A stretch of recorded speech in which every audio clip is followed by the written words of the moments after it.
È ancora polemica sul contratto e relativo stipendio del portavoce del sindaco di Padova, Massimo Bettin. A finire nel mirino dell'opposizione le delibere dell'amministrazione comunale volte a regolarizzare posizione e retribuzione dell'ex segretario provinciale del PD.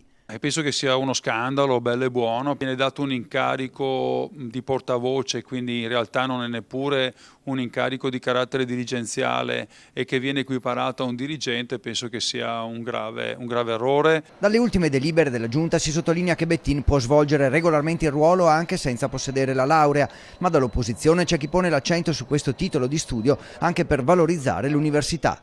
Appunto, non avendo una laurea e essendo un ruolo di portavoce, e anche per i laureati in scienze della comunicazione, che è anche una laurea un po' purtroppo bistrattata, e non, c'è appunto un ragazzo diplomato che ha un ruolo di portavoce, già questo secondo me non è un'incongruenza. Ma secondo l'ex sindaco la vicenda non si è ancora conclusa.